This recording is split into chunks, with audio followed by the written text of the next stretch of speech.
ಹಿಂದೆ ನಮ್ಮ ಚುನಾವಣೆ ಸಮಯದಲ್ಲೇ ಈ ಟೆಂಡರನ್ನು ಅವಾರ್ಡ್ ಆಗಿತ್ತು. ಈ ಎಕ್ಸೆಲ್ ಪ್ಲಾಂಟಲ್ಲಿರೋ ಕಸವನ್ನು ಅದರ ಒಂದು ತೆಗಿಲಿಕ್ಕೆ ಮತ್ತು ಏನು ಅದನ್ನ ವಿಂಗಡಿಸಿ ಮತ್ತು ಯಾವುದು ನಾನ್ ಕಂಪೋಸ್ಟಬಲ್ಲು ಅದ್ರ ಬಗ್ಗೆ ಏನೋ ಸೂಕ್ತ ಕ್ರಮ ತಗೊಂಡು ಏನು ನಾವು ಕಂಪೋಸ್ಟಬಲ್ ಅಂತ ಅದು ಹೇಗೆ ಬಳಸ್ಬೋದು ಅಂತ, ಯಾಕಂದರೆ ಅದರಲ್ಲೂ ಸಹ ಹೆವಿ ಮೆಟಲ್ಸ್ ಇದೆ ಅಂತ ಒಂದು ವರದಿ ಬಂದಿದೆ. ಸೊ ಅದು ಸೂಕ್ತ ಕ್ರಮ ತಗೊಳ್ಳಿಕ್ಕೆ ಈ ಟೆಂಡರನ್ನು ಅವಾರ್ಡ್ ಮಾಡಿದ್ದು. ಅದೇ ರೀತಿಯಲ್ಲಿ ನೀವು ನೋಡ್ಬೋದು, ಆ ಎಲ್ಲ ಕಸ ವಿಂಗಡಣೆ ಮಾಡ್ತಾಯಿದ್ದಾರೆ. ಮತ್ತು ಅದರದ್ದು ಒಂದು ಈ ಏನು ಸುಮಾರು 8 ಲಕ್ಷ ಟನ್ ಕಸ ಇದೆ ಇಲ್ಲಿ, ಅದರದ್ದು ತೆಗೆಯೋ ಕೆಲಸ ಮಾಡ್ತಾಯಿದ್ದಾರೆ ಟೆಂಡರ್ ಮೂಲಕ. ಸುಮಾರು ಐ ಥಿಂಕ್ ಇವಾಗ 4-5 ದಿನ ಹಿಂದೆ ಇಲ್ಲಿ ಈ ಕಸನೂ ಕೂಡ ಸುಡ್ತಾಯಿದೆ ಅಂತ ನಾವು ಸಾಮಾಜಿಕ ಜಾಲತಾಣದಲ್ಲಿ ಬೆಂಕಿ ಬಿತ್ತಿತ್ತು ಅಂತ ಸಾಮಾಜಿಕ ಜಾಲತಾಣದಲ್ಲಿ ನೋಡಿದ್ವಿ. ಸುದ್ದಿ ಮಾಧ್ಯಮದಲ್ಲೂ ಸಹ ಇದು ರಿಪೋರ್ಟ್ ಆಗಿತ್ತು. ಅದಾಗಿದ್ದ ನಂತರ ನಾವು ಬಜೆಟ್ ಅಧಿವೇಶನದಲ್ಲಿರುವಾಗ ನಾವು DC ಕೇಳಿದ್ವಿ, ಒಂದು ವರದಿ ಬೇಕಾಗಿತ್ತು. ಮತ್ತು ನಮ್ಮ ಮಹಾನಗರ ಪಾಲಿಕೆಯಲ್ಲೂ ಕೇಳಿದ್ವಿ, ಇದು ಕಂಟೇನ್ ಆಗ್ತಾಯಿದೆಯಾ ಏನು ಇಲ್ಲೋ ಅಂತ. ಅವ್ರು ಹೇಳಿದರು, ಇವಾಗ ನಾವು ಕೂಡ ಏನು 22 ಎಕರೆ ಅದು ಪೂರ್ತಿ ಏನು ಬೆಂಕಿ ನಿಲ್ಲಿಸಲಿಕ್ಕೆ ಮತ್ತು ಇಲ್ಲಿ ಕೂಡ ಒಂದು ರೀತಿ ವಿಷಕಾರಿ ಒಂದು ಹೊಗೆ ಇರೋದ್ರಿಂದ ಅದು ಕಷ್ಟ ಆಗ್ತಾಯಿದೆ. ಆದರೂ ಸಹ ನಾವು ನಿರಂತರ ಒಂದು ಪ್ರಯತ್ನವನ್ನು ಮಾಡ್ತಾಯಿದ್ದೀವಿ ಅಂತ ಹೇಳಿದರು. ಇವತ್ತು ಬಹುಶಃ ಸಂಪೂರ್ಣವಾಗಿ ಅಂದರೆ ಒಂದು 99% ಆದರೂ ಈ ಏನು ಬೆಂಕಿ ಇದೆ ಅದನ್ನ ಕಂಟೇನ್ ಮಾಡಿದ್ದಾರೆ. ಕೆಲವು ಕಡೆ ಒಳಗೆ ಹೊಗೆ ಇನ್ನೂ ಟ್ರ್ಯಾಪ್ ಆಗಿದೆ. ಸೊ ಅದು ಇವಾಗ ಆಚೆಗೆ ಅದು ಹೊಗೆ ಬಂದು ಆಚೆ ಬಂದ ಕ್ಷಣಕ್ಕೆ ಅವ್ರಿಗೆ ಗೊತ್ತಾಗುತ್ತೆ ಎಲ್ಲಿದೆ ಅಂತ. ಅದು ಬಂದಿದ್ದ ತಕ್ಷಣವೇ ಅವರು ಅದನ್ನು ಕೂಡ ಕಂಟೇನ್ ಮಾಡೋಕ್ಕೆ ಎಲ್ಲ ರೀತಿಯ ಸಿದ್ಧತೆಗಳು ಇದೆ ಇಲ್ಲಿ. ಇದು ಕೆಲವು ಅನುಮಾನಗಳು ಇದ್ದಾವೆ, ಅದನ್ನು ನಾವು DC ಕೈಲಿ ಒಂದು ವರದಿ ಬೇಕು, ಮಹಾನಗರ ಪಾಲಿಕೆಯಲ್ಲೂ ಸಹ ಒಂದು ವರದಿ ಬೇಕು ಅಂತ ನಾನು ಕೇಳಿದ್ದೀನಿ. ಇವಾಗ ಇನ್ನೂ ಪ್ರತಿಕ್ರಿಯೆ ಕೊಟ್ಟಿಲ್ಲ, ಆದರೆ ಕೊಡ್ತಾರೆ ಅಂತ ನಮಗೆ ವಿಶ್ವಾಸ ಇದೆ.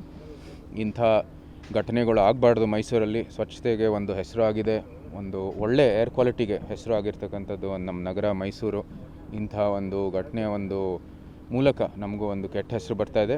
ಮತ್ತು ವೈಜ್ಞಾನಿಕವಾಗಿ ಕೆಲಸ ಮಾಡಿದರೂ ಸಹ ಇಂಥ ಘಟನೆಗಳನ್ನು ನಾವು ಅವಾಯ್ಡ್ ಮಾಡಲಿಕ್ಕೆ ಎಲ್ಲ ರೀತಿಯ ಸಿದ್ಧತೆಗಳಿರಬೇಕು.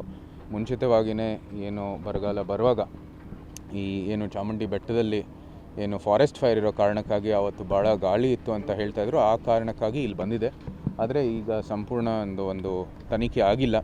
ಅದು ಬರೋವರೆಗೂ ನಾವು ಏನು ಘೋಷಣೆ ಮಾಡೋದು ತಪ್ಪಾಗತ್ತೆ. ಅಧಿಕಾರಿಗಳು ಘೋಷಣೆ ಮಾಡಲಿ. ಆದರೆ ಇವಾಗವರೆಗೂ ಹೇಳುವಂಥದ್ದು ಎಂಜಿನಿಯರ್ ಎಲ್ಲ ಇದು ಯಾವುದೇ ರೀತಿ ಅವ್ರ ನಿರ್ಲಕ್ಷ್ಯಕ್ಕಾಗಿ ಅದಾಗಿಲ್ಲ, ಇದು ಅದಾಗೆ ಆಗಿರ್ತಕ್ಕಂಥದ್ದು. ಯಾಕಂದರೆ ಬಿಸಿಲು ಅಂತ ಏನೇ ಇದ್ದರೂ ಒಂದು ಈ ಸಮಯದಲ್ಲಿ ಬರಗಾಲ ಬಂದಾಗ ಸೂಕ್ತ ಕ್ರಮ ತಗೋಬೇಕು, ಮುಂಚೆನೇ ಎಲ್ಲ ಸಿದ್ಧತೆಗಳು ಮಾಡಬೇಕಾಗಿ ಅಂತ ನಾವು ಕೂಡ ಹೇಳಿದ್ದೀವಿ. ಮತ್ತು ವರದಿ ಬಂದಿದ ತಕ್ಷಣ ನಾವು ಕೂಡ ನಿಮಗೆ ಸ್ಪಷ್ಟವಾದ ಒಂದು ನಮ್ಮ ಘೋಷಣೆಯನ್ನು ಮಾಡ್ಬೋದು. ವರ್ಷಗಳಿಂದಲೂ ಈ ಥರ ಸಮಸ್ಯೆ ಪದೇ ರಿಪೀಟ್ ಆಗುತ್ತೆ. ಬಟ್ ಪಾಲಿಕೆಯವರಾಗ್ಬೋದು, ಅಧಿಕಾರಿಗಳಾಗ್ಬೋದು, ಯಾಕೆ ಇದನ್ನು ಕ್ಲಿಯರ್ ಮಾಡ್ತಿಲ್ಲ ಬೇಗ? ಯಾಕೆ ಇದು ಬೇಗ ಸಮಸ್ಯೆ ಇತ್ಯರ್ಥ ಆಗ್ತಿಲ್ಲ ಅಂತ? ಟೆಂಡರ್ ಅವಾರ್ಡ್ ಆಗಿದ್ದು ಹಿಂದಿನ ಟರ್ಮಲ್ಲಿ. ಸೊ ಅದಕ್ಕಾಗಿ ನಾವು DCಗೆಲ್ಲ ಕೇಳುವಾಗ ಪದೇ ಒಂದು 2 ತಿಂಗಳಿಗೆ ಒಂದು ಸತಿ ಆದರೂ ಕೇಳ್ತಾಯಿದೆ, ಇದು ಏನಾಗ್ತಾಯಿದೆ ಅಂತ. ಅವ್ರು ಹೇಳ್ತಾಯಿದ್ರು, ಇಲ್ಲ ನಾವು ಆದಷ್ಟು ಶೀಘ್ರದಲ್ಲಿ ತೆಗಿತಾ ಇದ್ದೀವಿ. ಆಗಲೇ 1.5 ಲಕ್ಷ ಟನ್ ತೆಗ್ದಿದ್ದಾರೆ 8 ಲಕ್ಷದಲ್ಲಿ. ಇವಾಗ ಇನ್ನೊಂದು ಮೆಷೀನು ಕೂಡ ಸೇರಿಸಿದ್ದಾರೆ ಈ ಕಸ ಏನು ವಿಂಗಡಣೆ ಮಾಡಲಿಕ್ಕೆ. ಸೊ ಆಗ್ತಾಯಿದೆ ಕೆಲಸ. ಸುಮಾರು 1 ವರ್ಷ ಆಗುತ್ತೆ ಇನ್ನೊಂದು ಎಲ್ಲ ತೆಗಿಲಿಕ್ಕೆ, ಸಂಪೂರ್ಣವಾಗಿ ತೆಗಿಲಿಕ್ಕೆ. ಆದರೆ ಇನ್ನೂ ಒಂದು ವೇಗವಾಗಿ ನಡಿಬೇಕಾದಂಥದ್ದು ಬೇಡಿಕೆಗಳು ಬರ್ತಾಯಿದೆ ಎಲ್ಲ ಕಡೆಯಿಂದ. ಆದರೆ ಇದು 22 ಎಕರೆ ಸುಮಾರು 8 ಲಕ್ಷ ಟನ್ ಕಸ ಇದೆ. ಎಷ್ಟೋ ವರ್ಷದಿಂದ ಇಲ್ಲಿ ಸಂಗ್ರಹಿಸ್ತಾ ಬಂದಿದ್ದಾರೆ. ಇದು ಒಂದು ಸ್ವಲ್ಪ ಸಮಯ ತಗೊಳ್ಳೋದು ಹಾಗೇ ಆಗುತ್ತೆ. ಆದರೆ ನನ್ನ ಪ್ರಕಾರ ಡೈಲಿ ಸುಮಾರು 2,000 ಟನ್ ಆಗ್ತಾಯಿದೆ. ಡೈಲಿ ಸುಮಾರು 2,000 ಟನ್ ಮಾಡ್ತಾಯಿದ್ದಾರೆ. ಪ್ರತಿಯೊಂದು ಮಿಷಿನಲ್ಲಿ 1,000 ಟನ್ ಆಗ್ತಾಯಿದೆ.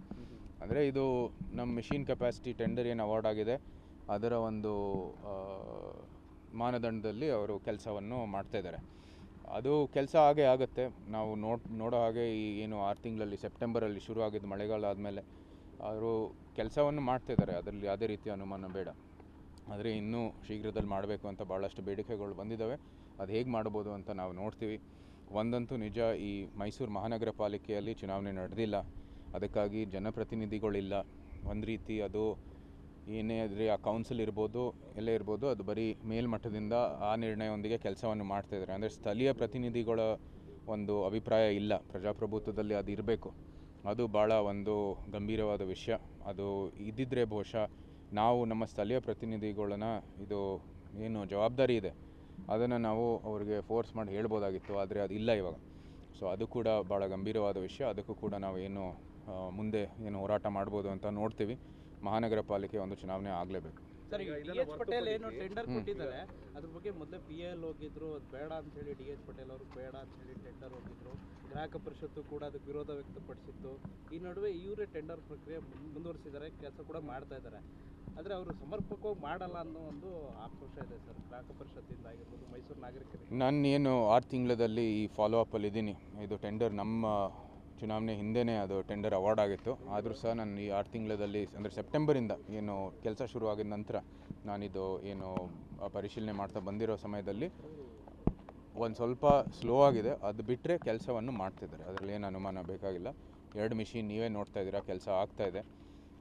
ಇನ್ನೊಂದಷ್ಟು ನಮ್ಮ 6 ಗ್ರೂಪ್ಗಳು ಮಾಡಿದ್ದಾರೆ ಇಲ್ಲಿ. 6 ಒಂದು ಗುಂಪುಗಳು, ಇದು ಕಸ ಇದೆ 6 ಒಂದು ಬೆಟ್ಟ ಅಂತ ಹೇಳ್ಬೋದು ಇಲ್ಲಿ. ಅದು 6ರಲ್ಲಿ 1 ಮುಗ್ದಿದೆ, ಇನ್ನೂ 5 ಇದೆ. ಕೆಲಸ ಆಗ್ತಾಯಿದೆ. ನಾನು ಹೇಗೆ ಅದನ್ನ ಸ್ಪೀಡಪ್ ಮಾಡ್ಬೋದು ಅಂತ ನಾವು ತೀರ್ಮಾನ ಮಾಡಲಿಕ್ಕೆ ಮುಂದುವರಿತೀವಿ. ಸರ್, ಇದನ್ನ ಹೊರತುಪಡಿಸಿ ಉದಯಗಿರಿ ಘಟನೆಯಲ್ಲಿ ರಕ್ಷಣೆ ನೀಡುವಂಥ ಪೊಲೀಸರ ಮೇಲೆ ಈ ರೀತಿಯಾದಂತಹ ಕಲ್ಲುತೂರಣ ಮಾಡುವಂಥದ್ದು, ಅವರಿಗೆ ರಕ್ಷಣೆ ಇಲ್ಲುವಂಥ ಪರಿಸ್ಥಿತಿ ನಿರ್ಮಾಣ ಆಗುತ್ತದೆ ಮೈಸೂರು ಅಂತ ನಗರದಲ್ಲಿ. ಮೊದಲನೇದಾಗಿ ಆ ಕೃತ್ಯವನ್ನು ತೀವ್ರವಾಗಿ ಖಂಡಿಸುತ್ತೇನೆ. ನಮ್ಮ ರಕ್ಷಣೆ ಮಾಡೋ ಪೊಲೀಸ್ ಅವ್ರ ಮೇಲೇ ಅವ್ರ ರಕ್ಷಣೆಗಾಗಿ ನಾವೆಲ್ಲ ಒಂದು ರೀತಿಯ ಸೌಲಭ್ಯ ಇಲ್ಲ ಅಂದರೆ ಸಮಾಜದಲ್ಲಿ ಪರಿಸ್ಥಿತಿ ಏನು ಮಟ್ಟಕ್ಕೆ ಇಳಿದಿದೆ ಅಂತ ನಾವೆಲ್ಲರೂ ಯೋಚನೆ ಮಾಡಬೇಕಾಗಿದೆ. ಸಾಮಾನ್ಯವಾಗಿ ಪೊಲೀಸ್ನವರು ನಮ್ಮ ರಕ್ಷಣೆಗಾಗಿ ನಿಂತಿದ್ದಾರೆ. ಅವರ ಹಾಗೆ ಒಂದು ಕಾಕಿಗೆ ಒಂದು ಗೌರವ ಇರಬೇಕು, ಅವ್ರಿಗೆ ಒಂದು ಮರ್ಯಾದೆ ಇರಬೇಕು, ಮತ್ತು ಅವರು ನಮ್ಮೆಲ್ಲರ ಸುರಕ್ಷತೆಗಾಗಿ ಕೆಲಸವನ್ನು ಮಾಡ್ತಾಯಿದ್ದಾರೆ ಅಂತ ಒಂದು ವಿಶ್ವಾಸ ಇರಬೇಕು. ಅವ್ರ ಮೇಲೇ ಇಂಥ ಒಂದು ದಾಳಿ ಮಾಡಿ ಇಂಥ ಒಂದು ಘಟನೆ ನಡೆದಿದೆ. ಅದು ಭಾಳ ಗಂಭೀರವಾದದ್ದು. ಒಂದು ಒಳ್ಳೆ ತನಿಖೆ ಆಗಬೇಕಾಗಿದೆ, ಮತ್ತು ಈ ಕಿಡಿಗೇಡಿಗಳಿಗೆ ಒಂದು ಕಠಿಣ ಕ್ರಮವನ್ನು ತಗೋಬೇಕಾಗಿರುವಂಥದ್ದು ನಾವು ಒತ್ತಾಯಿಸ್ತೀವಿ ಈ ರಾಜ್ಯ ಸರ್ಕಾರಕ್ಕೆ. ಇಂಥ ಕೃತ್ಯಗಳು ಹೆಚ್ಚಾಗ್ತಾ ಇದ್ದಾವೆ ರಾಜ್ಯದಲ್ಲಿ. ಭಾಳ ಗಂಭೀರವಾದ ಪರಿಸ್ಥಿತಿ. ಕಾನೂನು ಸುವ್ಯವಸ್ಥೆ ರಾಜ್ಯ ಸರ್ಕಾರದ ಹೊಣೆ. ಅವರು ಇಂಥ ನಿರ್ಲಕ್ಷ್ಯಕ್ಕೆ ಅವಕಾಶವನ್ನು ಕೊಡಬಾರ್ದು. ಸರಿಗ ಇಂಥ ಘಟನೆ ಆದಂಥ ಸೂಕ್ಷ್ಮವಾದ ಒಂದು ವಿಚಾರ. ರಾಜಕಾರಣಿಗಳು ಮತ್ತು ರಾಜಕಾರಣ ಆಗುವಂಥ ಕೆಲಸ ಆಗ್ತದೆ, ಆರೋಪ ಪ್ರತ್ಯಾರೋಪಕ್ಕೆ ಸೀಮಿತ ಆಗಿ ಹೋಗ್ತಾ ಇದೆ ಅಂತ ಅನ್ಸಲ್ವಾ? ಅಂತ ಪರಿಸ್ಥಿತಿ ನಿಭಾಯಿಸೋದು ಬಿಟ್ಟು ರಾಜಕಾರಣ ಮಾಡ್ತಾ ಇದ್ದಾರೆ ಅಂತ ಅನ್ಸಲ್ವಾ ಸರ್ ಪರಿಸ್ಥಿತಿ? ನಾನು ಈಗಾಗಲೇ ಹೇಳಿದ್ದೀನಿ, ಇದ್ರ ಬಗ್ಗೆ ಒಂದು ವರದಿ ಬೇಕಾಗಿದೆ. ಸುಮ್ಮನೆ ಘೋಷಣೆ ಮಾಡೋದ್ರಲ್ಲಿ ನಾವೇನು ಸಾಧಿಸಲಿಕ್ಕೆ ಅದೇ ಉದಯಗಿರಿ ವಿಚಾರದಲ್ಲೇ ವರದಿ ಆಗಲೇಬೇಕು. ಏನಕ್ಕೆ ಈ ಘಟನೆ ಆಗಿದೆ, ಇಂಥ ಒಂದು ಅಂದರೆ ಈ ಕ್ರಿಮಿನಲ್ಸ್ಗಳಿಗೆ ಇಂಥ ಅವಕಾಶ ಕೊಟ್ಟಿದ್ದು ಹೇಗೆ, ಮತ್ತು ಈ ಪೊಲೀಸ್ ಠಾಣೆಯಲ್ಲಿ ಏನಕ್ಕೆ ಅವ್ರು ಬೇಕಾಗಿರುವಂಥದ್ದೇನು ರಕ್ಷಣೆ ಮತ್ತು ಅಲ್ಲಿ ಬೇಕಾಗಿರುವಂಥದ್ದೇನು ಸೌಲಭ್ಯ ಏನಕ್ಕೆ ಇರಲಿಲ್ಲ ಅಂತ ನಮಗೆ ಗೊತ್ತಾಗಿದೆ. ಇದು ಆ ವರದಿ ಬಂದಿದ ನಂತರನೇ ನಾವು ಒಂದು ಒಳ್ಳೆ ಅಥವಾ ಘೋಷಣೆ ಕೊಡ್ಬೋದು, ಒಂದು ಸ್ಪಷ್ಟವಾದ ಘೋಷಣೆಯನ್ನು ಕೊಡ್ಬೋದು. RSS ಅವರ ಕೈವಾಡ ಇದೆ, 300 ಜನ RSS ಕಾರ್ಯಕರ್ತರಿಂದ ಈ ಗಲಾಟೆ ಆಗಿದೆ ಅಂತ ಹೇಳಿ ವೇಷ ಬದಲಾಯಿಸ್ಕೊಂಡು ಅಲ್ಲಿ ಹೋದ್ರು ಅಂತ ಕೆಲವರು ಆರೋಪ ಮಾಡ್ತಾರೆ. ಅದು ಯಾವ ಆಧಾರ ಮೇಲೆ ಹೇಳ್ತಾ ಇದ್ದಾರೆ ಅಂತ ನಮ್ಗೆ ಗೊತ್ತಿಲ್ಲ. ಎಲ್ಲನೂ ಕೂಡ ಸಾಕ್ಷಿ ಸಹಿತ ಕೊಡಬೇಕು. ಅವ್ರು ಸಾಕ್ಷಿ ಇಲ್ಲದೇ ಆರೋಪ ಮಾಡೋದು ಸೂಕ್ತ ಅಲ್ಲ. ಸರ್, ಈಗ ಉದಯಗಿರಿ ಇನ್ಸಿಡೆಂಟ್ ಬಗ್ಗೆ ಸಾರ್ವಜನಿಕವಾಗಿ ಒಂದು ಚರ್ಚೆ ನಡೀತಾ ಇದೆ. ಮೈಸೂರಿನಲ್ಲಿ ಅರ್ಧ ಭಾಗಕ್ಕೆ ಒಂದು ಕಾನೂನು, ಇನ್ನು ಅರ್ಧ ಭಾಗಕ್ಕೆ ಮತ್ತೊಂದು ಕಾನೂನು ಅಂತೇಳಿ ಅಲ್ಲಿ ಪೊಲೀಸರ ಮೇಲೇ ಹಲ್ಲೆ ಮಾಡ್ತಾರೆ ಅಂತಂದರೆ ಅವ್ರಿಗೆ ಯಾರಿಗೂ ಲ್ಯಾಂಡ್ ಆರ್ಡ್ರು ಭಯನೇ ಇಲ್ಲ ಅನ್ನುವಂಥ ಮಾತುಗಳು ಬರ್ತಾ ಇದೆ ಸರ್. ಇದ್ರ ಬಗ್ಗೆ ಏನು ಹೇಳ್ತಾರೆ? ಈ ಸರ್ಕಾರ ಬಂದಾಗ ಇಂಥ ಕೃತ್ಯಗಳು ಹೆಚ್ಚಾಗ್ತಾ ಇದ್ದಾವೆ. ನಮ್ಮ ನಾಗಮಂಗಲ ಇರ್ಬೋದು, ಮಂಡ್ಯದಲ್ಲೂ ಕೂಡ ಇಂಥ ಒಂದು ಘಟನೆ ನಡೆದಿತ್ತು. ಹಿಂದೆ ಬೆಂಗಳೂರಲ್ಲಿಯೂ ಕೂಡ ಒಂದು ಘಟನೆ ನಡೆದಿತ್ತು. ಅನೇಕ ಭಾಗಗಳಲ್ಲಿ ಇಂಥ ಪ್ರದೇಶಗಳಲ್ಲಿ ಇಂಥ ಒಂದು ಕೋಮು ಅಂತ ಹೇಳ್ಬೋದು, ಅಥವಾ ಒಂದು ಸಮಾಜ ಒಂದು ಅಸಮಾಧಾನ ಏನು ಇದೆ ಅದು ಎಲ್ಲ ಕಡೆ ನಾವು ಅನುಭವಿಸ್ತಾ ಇದ್ದೀವಿ. ಇದು ಭಾಳ ಗಂಭೀರವಾದ ಪರಿಸ್ಥಿತಿ. ರಾಜ್ಯ ಸರ್ಕಾರ ಕಾನೂನು ಸುವ್ಯವಸ್ಥೆಯನ್ನು ಎಲ್ಲರಿಗೂ ಸಾಮಾನ್ಯವಾಗಿ ಕೊಡಬೇಕಾಗಿದೆ. ಇಲ್ಲಿ ಒಂದು ಭಾಗದಲ್ಲಿ ಬೇರೆ, ಇನ್ನೊಂದು ಭಾಗದಲ್ಲಿ ಬೇರೆ ಅಂತಿಲ್ಲ. ಒಂದು ಸಮುದಾಯಕ್ಕೆ ಬೇರೆ, ಒಂದು ಸಮುದಾಯಕ್ಕೆ ಬೇರೆ ಅಂತಿಲ್ಲ. ಎಲ್ಲರಿಗೂ ಒಂದೇ ಕಾನೂನು. ಆ ಕಾನೂನು ಮೂಲಕನೇ, ಆ ಕಾನೂನು ಚೌಕಟ್ಟಿನಲ್ಲಿ ಅವ್ರು ಕೆಲಸ ಮಾಡಬೇಕಾಗಿದೆ. ಅದು ಮಾಡ್ತಾರೆ ಅಂತ ನಮಗೆ ವಿಶ್ವಾಸ ಇದೆ. ಆದರೂ ಸಹ ನಮ್ಮ ಸರ್ಕಾರ ಇದೆ, ಅವರು ಸರಿಯಾದ ನಿರ್ಣಯವನ್ನು ಕೊಡಬೇಕಾಗಿದೆ. ಬದ್ಧವಾಗಿರಬೇಕು ಆ ನಿರ್ಣಯದೊಂದಿಗೆ, ಮತ್ತು ಎಲ್ಲರಿಗೂ ಸಾಮಾನ್ಯವಾದ ಒಂದು ಕಾನೂನನ್ನು ಕೊಡಬೇಕಾಗಿರೋದು ನಾವು ಒತ್ತಾಯಿಸ್ತೀವಿ. ಆ ಭಾಗದ ಜನ ಪೊಲೀಸರಿಗೆ ಎದುರಲ್ಲ ಅಂತ ಹೇಳಿದ್ರೆ ಅವ್ರ ಮನಸ್ಸಲ್ಲಿ ಏನಿದೆ ಅಂತ ಸರ್, ಏನು ಸಪೋರ್ಟು ಅಂತ ಆ ಥರ ಇದು ಮಾಡ್ತಾರೆ ಅಂತ ನೀವು ಅವ್ರನ್ನೇ ಕೇಳಬೇಕಾಗತ್ತೆ. ನನ್ನ ಮನಸ್ಥಿತಿ ಆ ಥರ ಇಲ್ಲ. ನನಗೆ ಕಾನೂನು ಕಾಕಿ ಇರ್ಬೋದು, ಪೊಲೀಸ್ ಇರ್ಬೋದು, ನಮ್ಮ ದೇಶ ರಕ್ಷಣೆ ಮಾಡಬೇಕಾಗಿದೆ. ಅವ್ರು ಯಾರು ಯೂನಿಫಾರ್ಮ್ ಹಾಕ್ತಾರೆ ಅವ್ರ ಮೇಲೆ ನನಗೆ ಅಪಾರವಾದ ಗೌರವ ಇದೆ.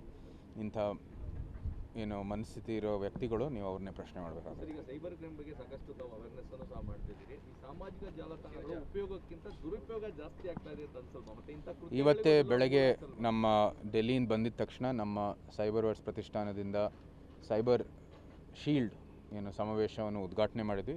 ಈಗಲೂ ನಡೀತಾ ಇದೆ. ಸೈಬರ್ ಸೆಕ್ಯೂರಿಟಿ ಬಗ್ಗೆ ಚರ್ಚೆ ಮಾಡೋದು ಮತ್ತು ನಡೀತಾ ಇರುವಂಥದ್ದು ಏನು ಆ ಸೈಬರ್ ಸೆಕ್ಯೂರಿಟಿ ಪ್ರದೇಶದಲ್ಲಿ ಏನು ನಡೀತಾ ಇರುವಂಥದ್ದು ಎಲ್ಲ ಬೆಳವಣಿಗೆ ಬಗ್ಗೆ ಅವರು ಚರ್ಚೆ ಮಾಡ್ತಾ ಇದ್ದಾರೆ. ಹೌದು, ಅದರ ತಂತ್ರಜ್ಞಾನ ಈ AI ಇರ್ಬೋದು, ಅನೇಕ ಏನು ಡಿಜಿಟಲ್ಲು ಡಿವೈಸಸ್ ಇದೆ, ಅದರ ದುರುಪಯೋಗ ಆಗ್ತಾ ಇರೋದು ಎಲ್ಲರಿಗೂ ಅನುಭವ ಆಗ್ತಾ ಇದೆ ಇವಾಗ. ಅದರ ವಿರುದ್ಧವಾಗಿ ನಾವು ಏನು ಕ್ರಮ ತಗೋಬೇಕು, ಯಾವ ರೀತಿ ತಂತ್ರಜ್ಞಾನ ರೂಪಿಸಬೇಕು, ನೀತಿ ನಿಯಮ ಮೂಲಕ ನಾವು ಏನೇನು ಹೊಸದಾಗಿ ತರಬೇಕಾಗಿದೆ ಅದರ ಚರ್ಚೆಯನ್ನು ನಡೀತಾ ಇದೆ. ಇದು ಭಾಳ ಗಂಭೀರವಾದದ್ದು. ಭಾಳಷ್ಟು ದೊಡ್ಡ ದೊಡ್ಡ ಸಂಸ್ಥೆಗಳು ಇದನ್ನು ಒಂದು ಬಗೆಹರಿಸಲಿಕ್ಕೆ ಕೈ ಜೋಡಿಸ್ತಾ ಇದ್ದಾರೆ. ಆದರೂ ಸಹ ಇದಕ್ಕೆ ಇನ್ನೂ ಉತ್ತರ ಸಿಗ್ತಾ ಇಲ್ಲ. ಬಹುಶಃ ಅದು ಕೆಲವು ಇವಾಗ ಒಳ್ಳೆಯ ನಿರ್ಣಯದೊಂದಿಗೆ ನಾವು ಮುಂದುವರಿಬೋದು.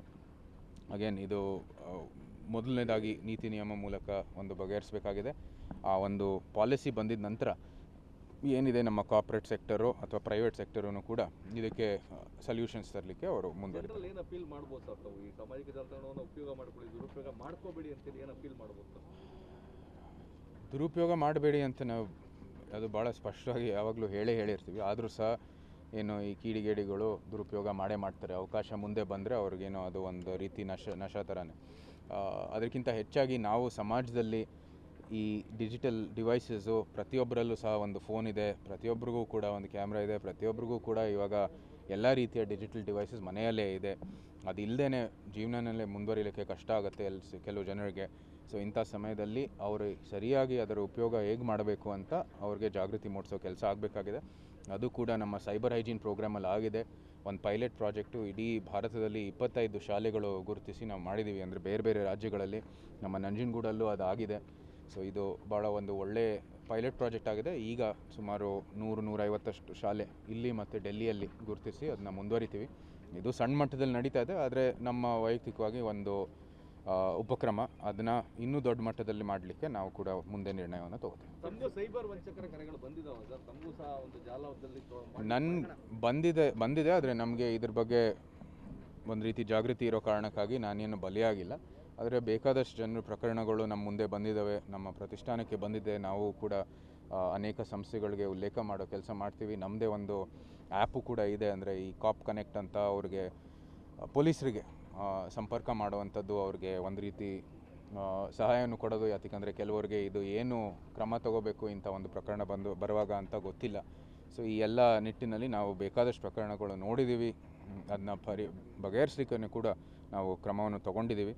ಸೊ ನನಗಾಗಿಲ್ಲದೆ ಇದ್ದರೂ ಸಹ ನಾನು ವೈಯಕ್ತಿಕವಾಗಿ ಅನುಭವಿಸಿದ್ದೀನಿ ಯಾವ ರೀತಿ ಇದು ಜನರಿಗೆ ಅನನುಕೂಲ ಆಗುತ್ತೆ ಮತ್ತು ಅವ್ರ ಒಂದು ರೀತಿ ಅವರ ಜೀವನಕ್ಕೂ ಕೂಡ ಹಿನ್ನಡೆ ಆಗುತ್ತೆ.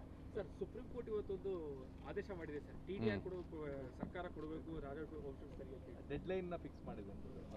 ಸುಗ್ರೀವಾಜ್ಞೆಯನ್ನು ಕ್ಯಾನ್ಸಲ್ ಮಾಡಿ. ನಮ್ಮ ಸುಪ್ರೀಂ ಕೋರ್ಟು ಏನಿದೆ ಅದರಿಂದ ಭಾಳ ಸ್ಪಷ್ಟವಾದ ಆದೇಶ ಹಿಂದೆನೇ ಬಂದಿತ್ತು. ಈ TDR ಕೊಡೋ ಮೂಲಕ ನೀವು ರೋಡ್ ವೈಡ್ನಿಂಗ್ ಮಾಡ್ಬೋದು ಅಂತ. ಅದಕ್ಕೆ ಬದ್ಧವಾಗಿ ಇವಾಗ ಇನ್ನೊಂದು ಆದೇಶವನ್ನು ಕೊಟ್ಟಿದ್ದಾರೆ. ಏನು ಈ ರಾಜ್ಯ ಸರ್ಕಾರ ಏನು ಮಾಡ್ತಾರೋ ಇಲ್ವೋ ನಾವು ನೋಡೋಣ ಮುಂದೆ ಬರೋ ದಿನಗಳಲ್ಲಿ.